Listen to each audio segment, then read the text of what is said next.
Yeah, I don't watch D Live, but I've been hearing stuff that Gaytor, of all people, Ethan Ralph's co-host or whatever, is talking all kinds of shit about me. And I don't understand why.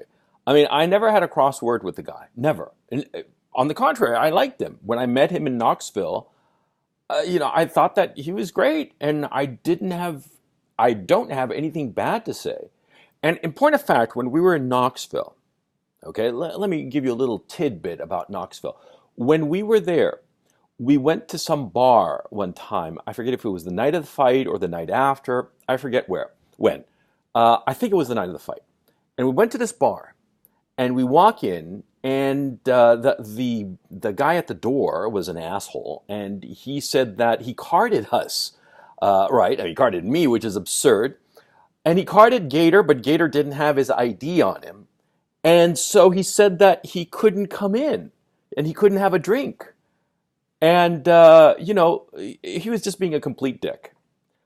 But, like, here's the key issue. See, Ethan Ralph and all the other people there, Ricada and what have you, they were like, oh, well, tough luck, Gaytor. You're going to have to go home, I guess. We were all, like, celebrating. And they were just very blasé about excluding him. I was the one who raised up a fuss. I was the one who told the guy at the door to get the manager, that I wanted to talk to the manager and what the fuck was going on. I was the one who stood up for Gaytor, right? I stood up for the guy, and because of me, he was allowed to stay, because it was, of course, absurd, because Gaytor, whatever you think of him, he doesn't look like a guy who's underage, because, of course, he's not a guy who's underage, right? I stuck up for the guy, right? And I never had a cross word with him. And when I broke off my relationship with Ethan Ralph, I sent him and Zidane a direct message telling them that I had no problem with either one of them and that I wished them the best and that I hope that we could stay in touch and what have you.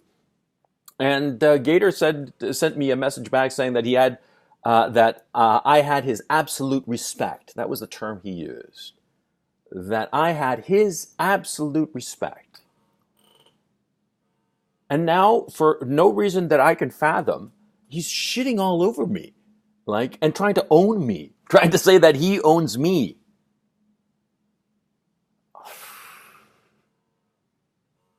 See, that's the kind of guy Gaytor is, right? Oh. I mean, it just actions speak louder than words, okay? When it mattered, all his friends, Ethan, Ricada, everybody else, they were like, fuck him. Fuck him. He can't get in the bar with us. Well, it's not our problem. We're not going to do anything about it. We're not going to lift a fucking finger to help him. I did. Yeah. And then, when I just have a falling out with these people, but not with him, when I have a falling out with these people and just walk away from that whole scene because I realized it was a dumpster fire, and look at the dumpster fire we're having, right? Well, I realized what kind of people they were, and I walk away, and what does this Gaytor guy do, huh? Actions speak louder than words. That's all I have to say.